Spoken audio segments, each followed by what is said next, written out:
Over the course of 25 years in 19th-century Pennsylvania, 5 different women married the wealthy industrialist Jeremiah Hartwell. Each bride was intelligent, healthy, and full of life when she entered his grand mansion on Beacon Hill. But one by one, every single wife suffered the exact same horrifying fate, complete mental breakdown within months of living in the master bedroom suite. The pattern was so consistent, so methodical, that when the truth finally emerged in 1835, it would shock not just Millbrook County, but the entire state of Pennsylvania. What authorities discovered wasn't coincidence or family curse, but something far more sinister, a deliberate conspiracy that had been destroying women's minds for decades. Tonight, we uncover the terrifying truth about what really happened in that mansion, and how one man systematically drove 5 wives to madness using methods so calculated that even today, they chill the blood. Before we continue with the story of Jeremiah Hartwell and his tragic wives, make sure to subscribe to our channel and let us know in the comments what state you're listening from. You might be surprised how close these dark events happen to your own home. The events that would shock Pennsylvania began in the prosperous town of Millbrook, nestled in the coal-rich valleys southwest of Pittsburgh. By 1820, the Industrial Revolution had transformed this once quiet farming community into a bustling center of commerce with smoke-belching factory. Jeremiah Hartwell arrived in Millbrook in 1821. An ambitious young man of 25 with a keen eye for opportunity. Unlike many industrialists of his era who inherited their wealth, Hartwell had clawed his way up from modest beginnings in rural Ohio. His father had been a blacksmith, and Jeremiah had learned early that success required both intelligence and ruthless determination. Within 5 years of his arrival, he had established the Hartwell Iron Works, specializing in the production of railroad components that were desperately needed as America expanded westward. The Hartwell Mansion, completed in 1828, stood as a testament to his rapid rise. Perched on Beacon Hill overlooking the town, the 3-story Georgian structure boasted 42 rooms, imported marble fixtures, and manicured gardens that stretched for acres. The townspeople marveled at its grandeur, particularly the master bedroom suite that occupied the entire east wing of the second floor. Hartwell had spared no expense in its decoration, with hand-painted wallpaper from France, a massive 4-poster bed carved from Pennsylvania cherry wood, and tall windows that offered panoramic views of the valley below. What made Hartwell's success even more remarkable was his personal magnetism. Standing over 6 feet tall with piercing blue eyes and prematurely silver hair, he possessed the kind of commanding presence that made both business rivals and social peers take notice. Local society matrons competed to invite him to their gatherings, and unmarried daughters of prominent families found themselves inexplicably drawn to his sophisticated charm and obvious wealth. Hartwell seemed to understand exactly how to make each person feel as though they were the most important individual in the room. This combination of wealth, charm, and social position made Jeremiah Hartwell the most eligible bachelor in western Pennsylvania. When he announced his engagement to Margaret Dunlap, the 19-year-old daughter of a respected judge, the entire community celebrated what appeared to be a perfect match. The wedding, held in October 1829, was described by the Millbrook Gazette as the social event of the decade, with over 300 guests attending the elaborate ceremony at St. Andrew's Presbyterian Church. Margaret Hartwell's transformation began slowly, almost imperceptibly, in the spring following her wedding. At first, the changes seemed like the natural adjustments of a young bride adapting to married life. She had always been known for her quick wit and engaging conversation at social gatherings, but now she appeared distracted during visits, often staring out windows with a peculiar intensity that made her guests uncomfortable. Her sister, Catherine Dunlap, later recalled in a private letter that Margaret had begun speaking about the house as though it were watching her. She would stop mid-conversation and turn toward empty doorways, Catherine wrote, as if someone had called her name. When I asked what she heard, she would smile in that strange way and say, "Just the house settling, dear sister. Old houses have their own language." By summer, Margaret's behavior had become noticeably erratic. She began refusing to sleep in any room other than the master bedroom, claiming that the house felt wrong when she wasn't in her proper place. The household staff, initially charmed by their mistress's gentle nature, grew increasingly uneasy as Margaret developed what they privately called the watching habit. She would position herself at the bedroom windows for hours, not looking out at the gardens or the town below, but staring intently at her own reflection in the glass, moving her head slightly from side to side as if studying herself from different angles. The breaking point came on a humid evening in August 1830. The Hartwells were hosting a dinner party for several prominent Pittsburgh businessmen when Margaret suddenly stood up in the middle of the main course, walked to the dining room's large mirror, and began having an animated conversation with her reflection. The guests watched in stunned silence as she gestured emphatically and appeared to be arguing with the image in the glass, occasionally laughing in a high-pitched manner that no one had ever heard from her before. She kept asking her why she looked so tired, recalled Thomas Pemberton, one of the dinner guests, in his journal. But the most unsettling part was that she seemed to be waiting for answers, pausing as if the reflection was speaking back to her. When Mr. Hartwell gently tried to guide her away from the mirror, she became agitated and insisted that she wasn't finished talking yet. That night, according to the testimony of Sarah Quinn, the head housekeeper, Margaret was found at 3 a.m. standing in the master bedroom, completely naked, methodically tearing down the French wallpaper strip by strip. When Sarah entered the room, Margaret turned with a serene smile and explained that she needs to see what's underneath. The walls, when fully exposed, revealed nothing but standard plaster and wooden laths. But Margaret nodded with satisfaction as if she had uncovered some crucial secret. Dr. Harrison Henley, the family physician, was summoned the following morning. His examination revealed a physically healthy 20-year-old woman who appeared to be suffering from what he termed severe nervous exhaustion, complicated by obsessive melancholia. In his notes, which would later become crucial evidence, Dr. Henley wrote, "Mrs. Hartwell demonstrates an unusual fixation with mirrors and reflective surfaces, coupled with an insistence that her reflection is somehow separate from herself. Most disturbing is her absolute certainty that this other self provides her with information about the house and its history." Within 2 weeks, Margaret's condition had deteriorated to the point where she required constant supervision. She had become convinced that mirrors throughout the house contained messages that only she could interpret, and she spent her days moving from reflection to reflection, carrying on detailed conversations with what she called the other Margarets. When family members tried to cover the mirrors, she became violently agitated, scratching at the cloth coverings until her fingernails bled. The final incident occurred on September 15, 1830. Margaret somehow managed to gather every mirror, piece of polished silver, and reflective surface in the mansion into the master bedroom. She arranged them in a complex pattern around the room, then spent the entire night in what the housekeeper described as a conference with her other selves. By morning, she had lost the ability to recognize anyone, including her husband, and spoke only to the reflections, which she insisted were her real family. Dr. Henley, after consulting with colleagues in Philadelphia, made the difficult recommendation that Margaret be committed to the Pennsylvania Hospital for the Insane. On a gray October morning, as autumn leaves swirled around the Hartwell mansion, Margaret was led away in a closed carriage, still calling over her shoulder to tell the others, "I'll be back soon." She would spend the remaining 43 years of her life in that institution, never recovering her sanity and never ceasing to search for mirrors in her restricted room.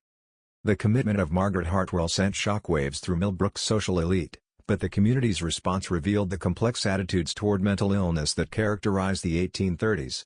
While some whispered about hereditary madness or moral failings, most of the town's prominent families rallied around Jeremiah, viewing him as a tragic figure whose promising marriage had been destroyed by forces beyond his control. The prevailing medical wisdom of the era attributed female mental illness to a variety of causes, ranging from excessive reading to disruption of natural feminine roles. Dr. Henley's official report, submitted to the county authorities, cited Margaret's condition as likely resulting from overstimulation of the nervous system due to the sudden elevation in social position and domestic responsibilities. This explanation satisfied most observers as it aligned with common beliefs about the delicate nature of the female constitution. For 3 years following Margaret's commitment, Jeremiah Hartwell lived as a reclusive widower, maintaining his business interests but avoiding social gatherings. The master bedroom was sealed, its contents covered with white sheets, and Jeremiah moved to a smaller room on the 3rd floor. The household staff, reduced to just the essential positions, reported that their employer spent most evenings in his study, poring over medical texts and correspondence with various physicians about his wife's condition. During this period, Hartwell became obsessed with understanding what he called the science of mental affliction. He accumulated an extensive library on topics ranging from phrenology to the latest European theories about nervous disorders. His personal journals, discovered decades later, reveal a man genuinely tormented by his wife's fate and desperately seeking rational explanations for her breakdown. In 1833, Jeremiah received word that Margaret had died in the asylum, her final years marked by progressive physical deterioration that accompanied her mental decline. The funeral was a small, private affair attended only by immediate family members. Margaret was buried in a Hartwell family plot in Millbrook Cemetery, her gravestone bearing only her name, dates, and the inscription, "Beloved wife, at peace." The tragedy seemed to mark the end of one chapter in Jeremiah's life, but those closest to him noticed that Margaret's death had changed him in subtle but profound ways. His business associates remarked that he had developed an almost obsessive attention to detail in his personal appearance and surroundings. He began requiring that all mirrors in his office be cleaned twice daily, and he had developed a habit of checking his reflection frequently throughout business meetings, as if verifying that he appeared normal to others. More significantly, Hartwell had begun speaking about marriage again, but in terms that struck many as coldly analytical rather than romantic. He would discuss the requirements of a suitable wife with the same methodical approach he applied to business negotiations, creating what he called compatibility assessments for potential candidates. It was during this period that Hartwell met Elena Rodriguez, the 22-year-old daughter of a Spanish merchant who had recently established trading connections with Pittsburgh's growing industrial sector. Elena possessed a rare combination of intelligence and beauty that immediately captured Hartwell's attention. But more importantly, she demonstrated what he described as exceptional mental resilience during their courtship conversations. Their engagement, announced in the spring of 1834, surprised many in Millbrook society who had assumed Hartwell would never remarry. But those who observed the couple together noted that Jeremiah seemed to have recovered his earlier charm and confidence.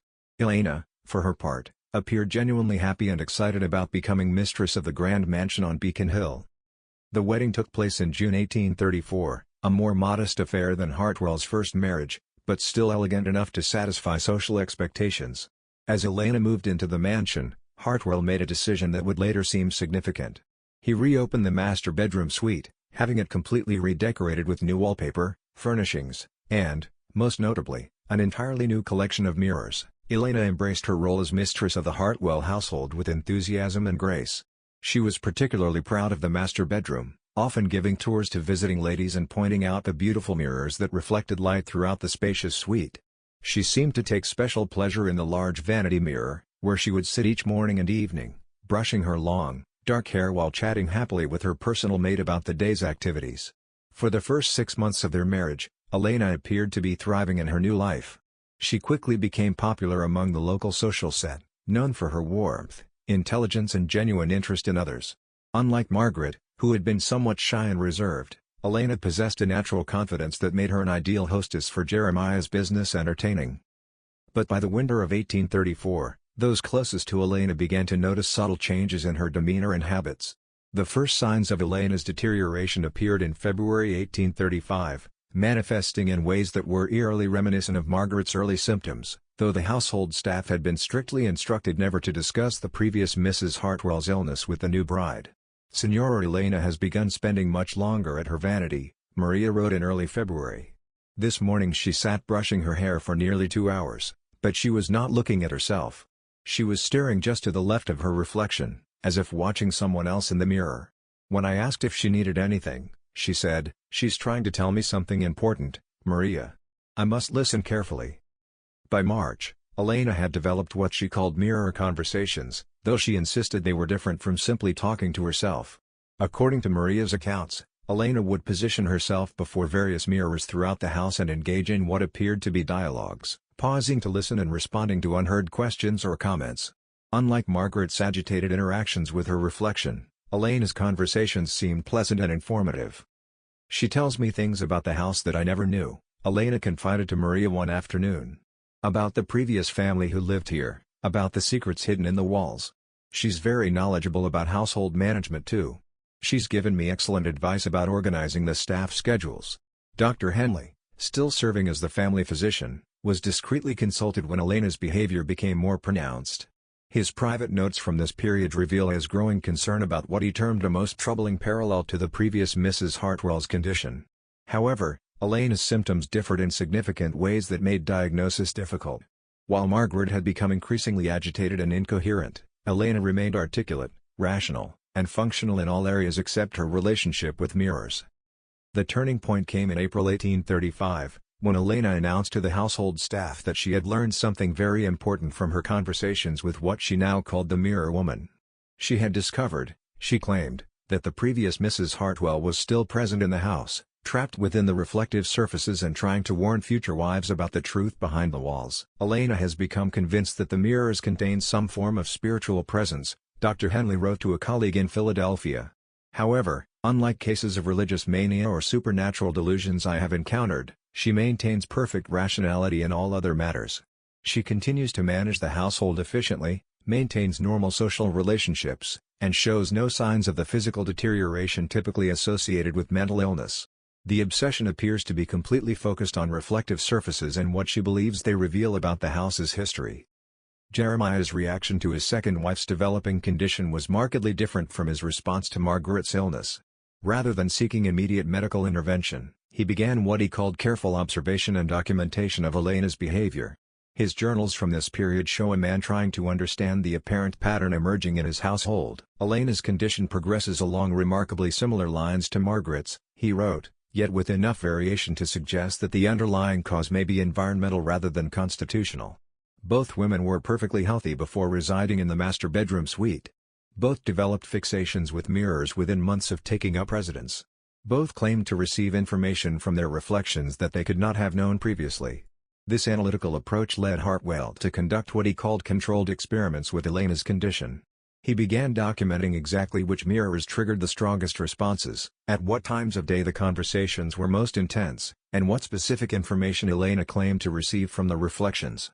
His notes reveal a systematic attempt to understand whether external factors might be contributing to his wife's mental deterioration. The experiments yielded disturbing results. Elena's most intense episodes occurred in the master bedroom between sunset and midnight, always involving the same large vanity mirror that had been Margaret's primary focus. The conversations followed consistent patterns, with Elena asking questions about the house's history and receiving what she described as detailed answers about previous residents, hidden rooms, and secrets that must be preserved. Most unsettling was Elena's claim that the reflection had shown her the truth about what happened to the first wife. According to Elena, Margaret had not gone insane at all, but had discovered something so shocking about the house or its owner that she had been deliberately made to appear mentally ill to discredit her potential revelations. The mirror woman says Margaret knew too much, Elena told Maria in May 1835. She says that's why Margaret had to be sent away, to protect the important secret. But she also says Margaret is still trying to warn people through the mirrors because the truth must eventually come out. By summer, Elena's behavior had become impossible to hide from Millbrook society. She had begun refusing to attend social gatherings, unless the host's home contained mirrors where she could check with her advisor about appropriate conversation topics.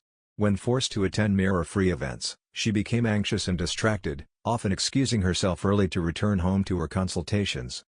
The situation reached a crisis point in August 1835, when Elena announced to Jeremiah that she had learned something that would change everything about their marriage and his position in the community.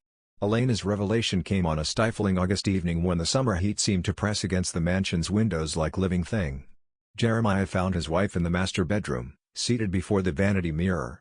But this time she was not engaging in her usual animated conversations. Instead she sat perfectly still, her hands folded in her lap, staring at her reflection with an expression of profound sadness. "She has shown me the truth about this house," Elena said without turning away from the mirror, "about what you do to women who live in this room, Jeremiah, about why Margaret really went insane." According to Jeremiah's journal entry from that evening, Elena then revealed a series of allegations that left him stunned. She claimed the mirror woman had shown her hidden passages within the walls, secret rooms where previous occupants had been kept against their will, and evidence of what she termed medical experiments conducted on unwilling subjects. Elena has constructed an elaborate fantasy involving secret chambers and clandestine activities, Jeremiah wrote. She insists that Margaret discovered evidence of these alleged crimes and that her mental breakdown was artificially induced to silence her. Most disturbing is her claim that the mirrors somehow contain memories of these events, accessible only to women who spend enough time in the master bedroom. But Elena's accusations went beyond vague conspiracy theories. She provided specific details about the mansion's construction, claiming the mirror woman had revealed the existence of hidden passages that connected the master bedroom to unused sections of the house. She described elaborate monitoring systems built into the walls, and most shocking of all, she alleged that Jeremiah had been systematically drugging his wives with substances designed to cause hallucinations and mental confusion. "The medicine you give me for my headaches," Elena confronted her husband that night. "It's not medicine at all, is it? She showed me what it really does, how it makes women see things that aren't there, how it makes them appear insane to outside observers." Jeremiah's response to these accusations was swift and decisive. The next morning he consulted with Dr. Henley about Elena's rapidly deteriorating mental condition, emphasizing the paranoid delusions and conspiracy theories that had replaced her earlier benign conversations with mirrors. Dr. Henley, already concerned about the parallels to Margaret's case, agreed that Elena posed a potential danger to herself and others. Mrs. Hartwell has developed a systematic delusional structure that mirrors the earlier case in disturbing ways, Dr. Henley noted. Her insistence on hidden passages and secret activities suggests a complete break from reality, possibly exacerbated by the isolation and stress of managing a large household. I fear that without immediate intervention, she may progress to the violent episodes that characterize the final stages of the first Mrs. Hartwell's illness, but Eleanor was not ready to be quietly committed to an asylum. Over the next several days, she began what she called her investigation, systematically examining the mansion's walls for the hidden passages the mirror woman had described. She recruited Maria and several other household staff members, convincing them to help search for loose panels, hollow spaces, and concealed doorways. The search yielded unexpected results. Behind a wardrobe in the master bedroom, Maria discovered a section of wall that sounded hollow when tapped. Further examination revealed a narrow panel that, when pressed, swung inward to reveal a cramped passage running between the walls. The passage, barely wide enough for a person to squeeze through, appeared to connect several rooms on the second floor and contained what Eleanor described as observation ports, small holes that allowed someone in the passage to see into the bedrooms without being detected. The mirror woman was right, Eleanor told Maria triumphantly. The passages are real, just as she said they would be. If this part of her story is true, then everything else must be true as well. The discovery of the hidden passages sent shockwaves through the household staff, but their impact on Jeremiah was even more profound. His journal entries from this period show a man struggling to maintain control of a situation that was spiraling beyond his ability to manage through conventional means. Eleanor's delusions have led to the discovery of architectural features I was unaware existed in my own home, he wrote. The previous owner made no mention of these passages during the property transfer, and I can only assume they were constructed for purposes I cannot fathom. However, Eleanor's interpretation of their significance has become completely divorced from rational explanation. She now views every aspect of the house's design as evidence of a vast conspiracy directed against women in general, and wives in particular.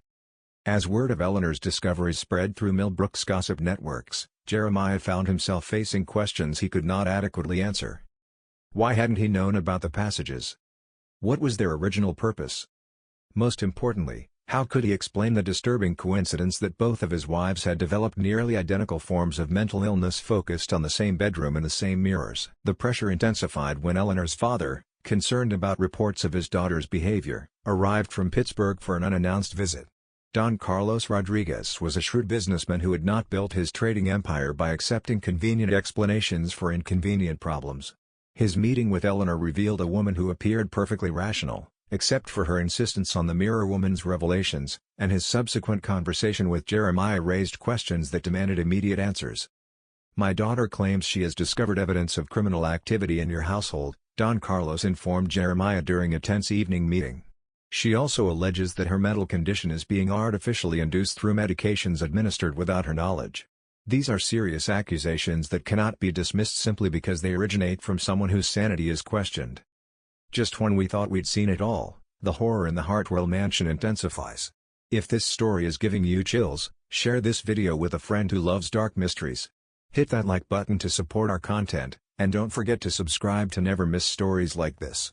Let's discover together what happens next as the truth behind Five Wives' madness finally begins to emerge. The confrontation between Don Carlos and Jeremiah Hartwell took place in the mansion's library, a room notably devoid of mirrors or reflective surfaces.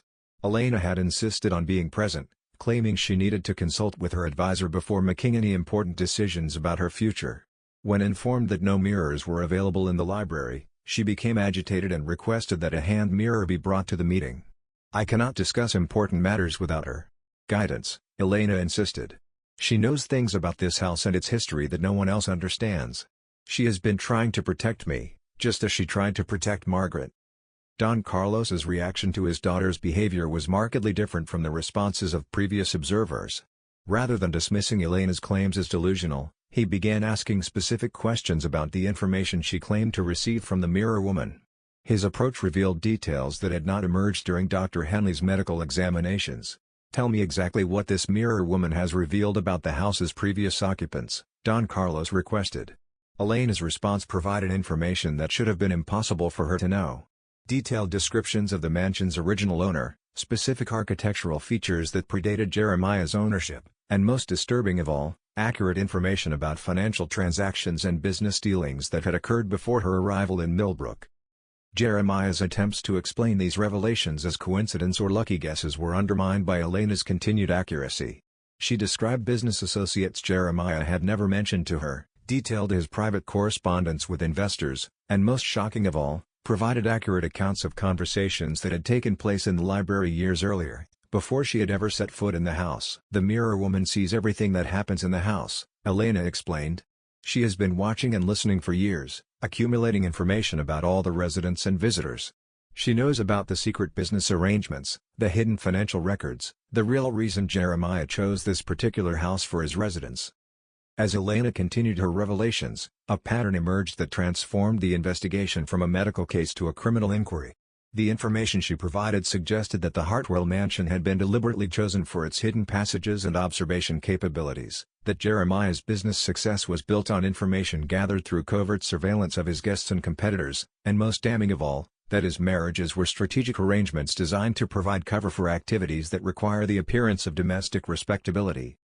The evening's discussion was interrupted by the arrival of Dr. Henley, summoned by Jeremiah to provide medical testimony about Elena's condition.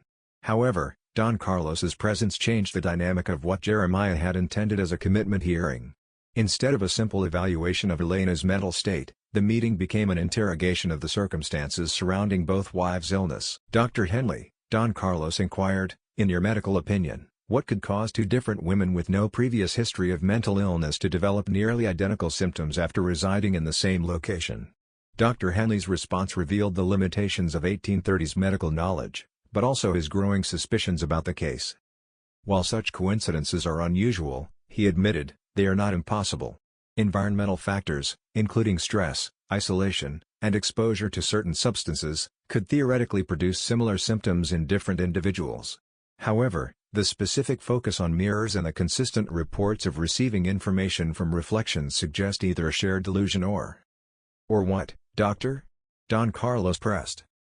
Or the possibility that both women were exposed to similar environmental conditions that produce similar hallucinogenic effects, making them susceptible to suggestion and false memories while maintaining their ability to function normally in other areas. The implications of Dr. Henley's statement hung heavy in the library's stifling air. If Elena's condition was artificially induced, then Margaret's similar breakdown took on an entirely different meaning. Rather than tragic coincidences, the wives' mental illness became evidence of systematic manipulation designed to discredit women who had learned information that threatened Jeremiah's carefully constructed facade. As the evening wore on, Elena's behavior became increasingly erratic, but in ways that suggested desperation rather than madness. She repeatedly requested access to a mirror, claiming she needed to verify important details before making serious accusations. When her requests were denied, she became agitated and began describing the contents of locked rooms and hidden compartments throughout the house, information that Jeremiah insisted she could not possibly possess. The crisis reached its climax when Elena suddenly stood up and announced that the mirror woman had revealed the location of the evidence that will prove everything. She led the group to the master bedroom, where she directed them to a section of wall behind the massive wardrobe. Following her instructions, they discovered not only the hidden passage Maria had found earlier, but a concealed compartment containing documents and materials that would transform the investigation into a criminal prosecution. The documents hidden in the wall cavity told a story that was both more complex and more horrifying than Elena's mirror woman had suggested. As Don Carlos examined the papers by lamplight, the true scope of Jeremiah Hartwell's activities began to emerge from decades of careful concealment. The first revelation came from a leather-bound ledger containing detailed records of surveillance activities conducted from the hidden passages. Entry after entry documented private conversations, personal secrets, and business negotiations that had been observed and recorded without the knowledge of the participants. The entries, written in Jeremiah's distinctive handwriting, revealed how he had used this information to manipulate business deals, blackmail competitors, and gain advantages in financial negotiations. March 15, 1829. Senator Patterson discussed railroad route plans in drawing room with associates. Confirmed northern passage through Millbrook Valley. Adjusted investment portfolio accordingly. June 3, 1829. Judge Dunlap revealed his gambling debts to his wife in their bedroom conversation. Excellent leverage for upcoming court cases involving the ironworks. But the surveillance activities were only the beginning of what the hidden documents revealed. A second collection of papers, wrapped in oilcloth and tucked beneath loose floorboards, contained correspondence with a Dr. Heinrich Zimmermann, a German physician who had been conducting what he called experimental treatments for female hysteria at private institutions throughout Pennsylvania. Dr. Zimmermann's letters, written in a mixture of English and German, described a systematic program designed to induce controlled mental instability in women who pose threats to their husband's interests. The treatments involved carefully measured doses of various substances, including mercury compounds, laudanum derivatives, and plant extracts that produced hallucinations and disorientation while leaving patients physically functional. The beauty of the treatment, Dr. Zimmermann wrote in one letter, is that the subject retains enough rationality to appear normal in casual interactions while developing specific obsessions and delusions that discredit any inconvenient truths they might reveal. The focus on mirrors is particularly effective as it appears to be a natural feminine vanity taken to pathological extremes. Elena's accusations about being drugged were not paranoid delusions.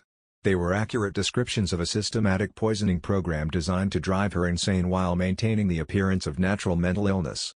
The headache medicine Jeremiah provided contained carefully measured doses of substances that produced visual hallucinations, particularly when combined with the stress of isolation and the psychological pressure of living under constant surveillance. Margaret Hartwell had not suffered a tragic mental breakdown. She had been deliberately poisoned when she discovered evidence of Jeremiah's surveillance activities. Her increasingly erratic behavior was the result of drugs that made her see disturbing images in mirrors, while her attempts to communicate what she had learned were dismissed as the ravings of a mad woman. The most chilling discovery came from a final set of documents that revealed the true scope of Jeremiah's plans. He had not simply been conducting surveillance and blackmail from his mansion. He had been operating what amounted to a private intelligence network, using his social position and business connections to gather information for clients throughout Pennsylvania's political and business elite. The mansion's hidden passages weren't just spy holes. They were part of an elaborate system that included concealed recording devices, document copying facilities, and storage areas for compromising materials. Jeremiah's marriages weren't romantic relationships. They were business arrangements designed to provide him with hostesses who could gather information at social events while remaining above suspicion due to their apparent respectability. When Margaret discovered evidence of these activities, Jeremiah had used Dr. Zimmermann's experimental treatments to discredit her potential revelations. When Elena began asking similar questions, he had simply repeated the same process, confident that the medical establishment's ignorance about the true causes of her symptoms would protect him from serious investigation. Don Carlos' reaction to these revelations was swift and decisive. As a successful businessman with political connections throughout western Pennsylvania, he understood immediately that the documents represented evidence of criminal conspiracy on a massive scale. More importantly, he recognized that his daughter's life was in immediate danger as long as she remained in Jeremiah's control. "Elena will be leaving this house tonight," he informed Jeremiah, "and she will be taking these documents with her as evidence for the authorities. Dr. Henley, I assume you will be revising your medical opinion regarding my daughter's condition in light of this evidence." Dr. Henley's response revealed the ethical crisis facing medical professionals confronted with evidence that their patients had been systematically poisoned by people they trusted. "If these documents are authentic," he said slowly, "then both Mrs. Margaret Hartwell and Mrs. Elena Hartwell were victims of deliberate poisoning designed to simulate mental illness. Mrs. Elena's condition should improve rapidly once the toxic substances are eliminated from her system." Jeremiah's reaction to the discovery was surprisingly calm, suggesting a man who had prepared for the possibility of exposure. "The documents you found are forgeries," he claimed, planted by Elena during her delusional episodes. "The correspondence with this alleged Dr. Zimmermann is fictional, designed to support her paranoid fantasies about being poisoned. I'm afraid her mental condition has progressed to the point where she's capable of creating elaborate false evidence to support her delusions." But Don Carlos had anticipated this defense. "Then you won't object to having the contents of these medicine bottles analyzed by independent chemists," he replied, producing the various compounds Jeremiah had been administering to Elena. "And you certainly won't mind if we bring in handwriting experts to verify whether these documents were written by you or by someone else." The confrontation might have continued indefinitely, but it was interrupted by an unexpected voice from the bedroom doorway. Sarah Quinn, the head housekeeper who had served the Hartwell family for over a decade, stepped into the room with an expression of grim determination. "I can't stay silent any longer," she announced. "I've watched two good women destroyed by what happens in this house, and I won't watch it happen to others. Mr. Rodriguez, your daughter is telling the truth about everything. I've seen the master administer the medicines. I've seen him using the passages to spy on guests, and I've seen what those treatments do to the ladies who live in this bedroom." Sarah's testimony provided the final piece of evidence needed to corroborate Elena's claims. As the head housekeeper, she had access to all areas of the mansion and had observed Jeremiah's activities over many years. More importantly, she had witnessed Margaret's deterioration and recognized the identical pattern beginning to emerge in Elena's behavior. "I prepared the medicines Mr. Hartwell gave to both wives," Sarah confessed, her voice trembling with years of suppressed guilt. "He told me they were treatments prescribed by Dr. Henley, but I noticed they came from unmarked bottles that arrived through private correspondence. When I asked about them, Mr. Hartwell said they were experimental remedies from European physicians that weren't available through local apothecaries." Sarah's detailed account revealed the methodical nature of Jeremiah's deception. She described how he had gradually increased the dosages of the mysterious compounds, timing the administration to coincide with periods when the wives spent extended time in the master bedroom. She had observed both women's growing fixation with mirrors, their increasing isolation from friends and family, and their progressive inability to distinguish between reality and hallucination. "The most terrible part," Sarah continued, "was watching them try to tell people what they were experiencing, only to have everyone dismiss their words as madness. Mrs. Margaret kept insisting that someone who was watching her through the walls, that her food tasted strange, that the mirrors showed her things that couldn't be real. Everyone said it was nervous hysteria, but I knew something was wrong when Mrs. Elena began describing exactly the same experiences." Dr. Henley's professional reputation hung in the balance as the full scope of his unwitting participation in Jeremiah's scheme became clear. The medicines he had prescribed for both women's headaches and nervous conditions had been replaced with Jeremiah's poisonous compounds, administered under the guise of legitimate medical treatment. His diagnoses of mental illness had provided the perfect cover for systematic poisoning, allowing Jeremiah to destroy his wife's credibility while maintaining his own reputation as a caring husband dealing with family tragedy. "I need to examine Mrs. Elena immediately," Dr. Henley announced, his professional composure cracking under the weight of his realization. "If she has been subjected to chronic poisoning with hallucinogenic compounds, there may be physical evidence that could support these allegations.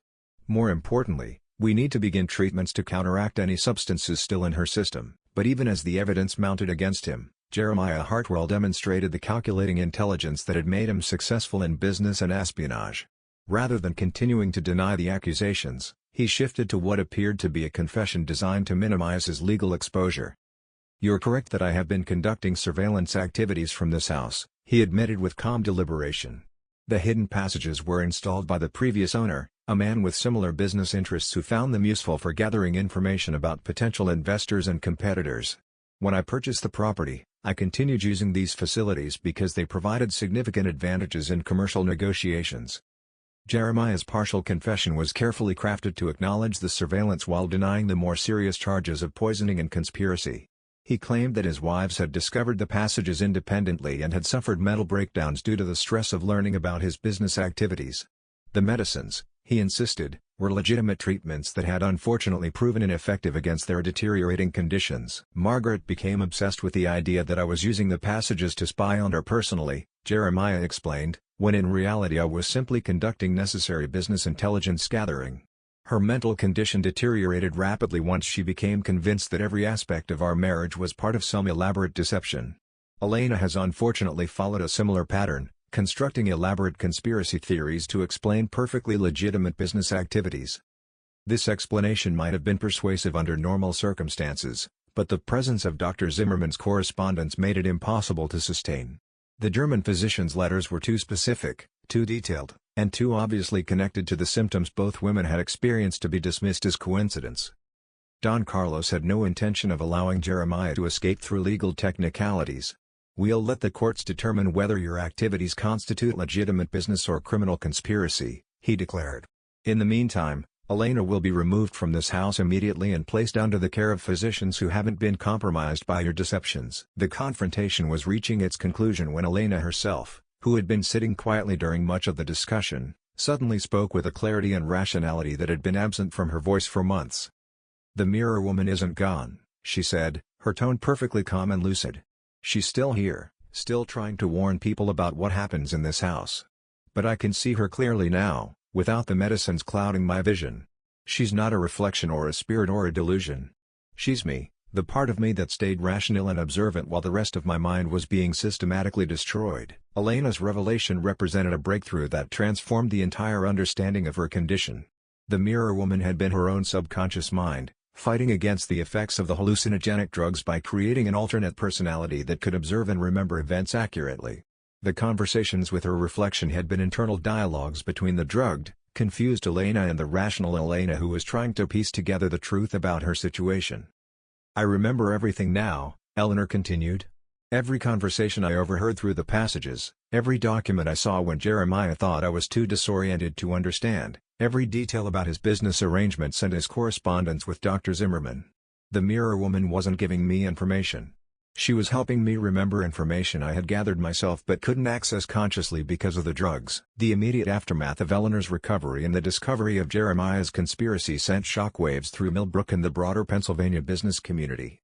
Don Carlos wasted no time in presenting the evidence to county authorities while Dr. Henley began the process of documenting Eleanor's recovery as proof that her condition had been artificially induced. Within days of discontinuing Jeremiah's medicines, Eleanor's symptoms began to disappear rapidly.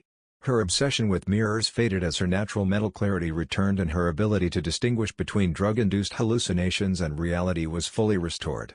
Most significantly, her detailed memory of the information she had gathered during her months of impaired consciousness provided investigators with a comprehensive picture of Jeremiah's criminal network. The legal proceedings that followed revealed the true scope of what prosecutors termed the Hartwell conspiracy.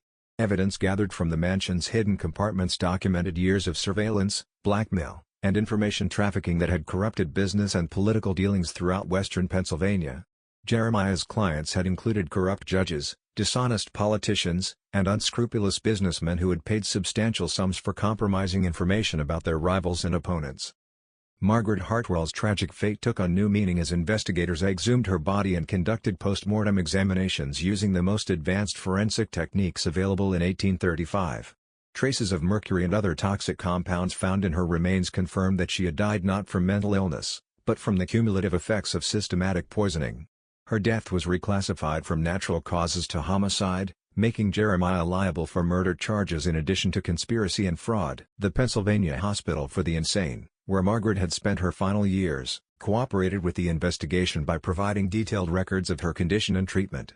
These documents revealed that Margaret had maintained periods of lucidity throughout her confinement, during which she had consistently claimed that her husband was poisoning women to hide his criminal activities. Her statements, previously dismissed as the ravings of a mad woman, were now recognized as accurate testimony from a victim of deliberate chemical torture. Sarah Quinn's decision to testify against her employer proved crucial to the prosecution's case. Her detailed knowledge of the household's daily operations, combined with her observations of both wives' deterioration, provided investigators with a timeline that correlated perfectly with the administration of Dr. Zimmerman's experimental compounds. Her testimony also revealed the existence of other potential victims, houseguests and business associates who had reported strange symptoms after visiting the Hartwell mansion. Dr. Zimmerman himself was located in Philadelphia, where he had been conducting similar experiments on patients at a private asylum. His arrest led to the discovery of a broader network of physicians and businessmen who had been using medical treatments as weapons against inconvenient women throughout Pennsylvania and neighboring states. The scandal, dubbed the poisoning conspiracy by newspapers, eventually implicated dozens of prominent men who had used similar tactics to silence wives, daughters, and female business associates who threatened their interests. Jeremiah Hartwell's trial became one of the most sensational criminal proceedings in Pennsylvania history. The prosecution's case was strengthened by Elena's lucid testimony about her experiences, Sarah Quinn's detailed account of the household's operations, and the extensive documentary evidence found in the mansion's hidden compartments. Most damaging of all was Dr. Zimmerman's decision to cooperate with authorities in exchange for reduced charges, providing expert testimony about the effects of the compounds used to poison both wives. The defense attempted to portray Jeremiah as a victim of circumstances beyond his control, claiming that he had been manipulated by Dr. Zimmerman and other conspirators who had convinced him that his wives were genuinely mentally ill. This strategy failed when prosecutors presented evidence showing that Jeremiah had initiated contact with Dr. Zimmerman and had specifically requested treatments that would produce symptoms of insanity while leaving victims physically functional. The jury's verdict was unanimous: guilty on all charges, including murder in the first degree for Margaret's death, attempted murder for Elena's poisoning, multiple counts of conspiracy, fraud, and extortion related to his surveillance and blackmail activities. The judge's sentence reflected the severity of the crimes and their impact on the community: death by hanging, to be carried out within 30 days of conviction. Elena's recovery was complete by the time of Jeremiah's execution in December 1835. She had returned to her father's household in Pittsburgh, where she gradually resumed normal social activities and eventually remarried a merchant who specialized in importing goods from Spain. She lived a long and healthy life, but she never spoke publicly about her experiences in the Hartwell mansion beyond her testimony at the trial. The Hartwell mansion itself became a symbol of the darker aspects of America's industrial development and the vulnerability of women in a society that readily dismissed their concerns as hysteria or madness. The building was sold to satisfy Jeremiah's debts and was eventually converted into a boarding house for railroad workers. The hidden passages were sealed, the mirrors were removed, and the master bedroom was divided into smaller rooms to eliminate its associations with the tragic events. But the legacy of the Hartwell conspiracy extended far beyond the fate of one criminal and his victims. The case led to significant reforms in Pennsylvania's laws regarding the commitment of mentally ill patients, requiring independent medical evaluations and stricter oversight of private asylums. It also sparked a broader conversation about the use of medical treatments as tools of oppression and the need for better protection of women's legal rights. Dr. Henley, devastated by his unwitting participation in the poisoning scheme, devoted the remainder of his career to studying the effects of toxic compounds on mental health. His research, partly funded by compensation payments from Jeremiah's estate, contributed to the development of more sophisticated techniques for detecting poisoning and treating its effects. He also became an advocate for women's medical rights, arguing that female patients deserved the same quality of care and respect accorded to male patients. The discovery of Margaret and Elena's true fate raised disturbing questions about how many other women throughout America might have suffered similar treatment at the hands of husbands, fathers, or guardians who found it convenient to have them declared insane. Historical records from the period suggest that the Hartwell case was not an isolated incident, but rather one example of a broader pattern of medical abuse that may have claimed hundreds or thousands of victims whose stories were never investigated. The case also highlighted the importance of believing women who reported unusual or disturbing experiences, even when their accounts seemed improbable or contradicted conventional wisdom. Margaret and Elena's insistence that they were being watched, drugged, and manipulated had been dismissed as symptoms of mental illness, when in fact they were accurate descriptions of the crimes being committed against them. Today, the site of the original Hartwell mansion is occupied by a small park in what is now the Pittsburgh metropolitan area. A historical marker installed in 1985, exactly 150 years after Jeremiah's execution, commemorates the victims of the poisoning conspiracy and serves as a reminder of the importance of protecting vulnerable individuals from those who would exploit their trust and authority. The marker's inscription reads simply, "In memory of Margaret Dunlap Hartwell, Elena Rodriguez Hartwell, and all victims of medical abuse." Their courage in seeking truth despite overwhelming obstacles helped establish important legal protections that continue to safeguard patients' rights today. This mystery shows us how easily the vulnerable can be victimized by those in positions of trust and authority, and how crucial it is to listen carefully when someone reports that their reality doesn't match what others expect them to experience. What do you think of this story? Do you believe everything was revealed, or might there have been other victims whose stories were never uncovered? Leave your comment below. If you enjoyed this tale and want more horror stories like this. Subscribe, hit the notification bell, and share with someone who loves mysteries. See you in the next video.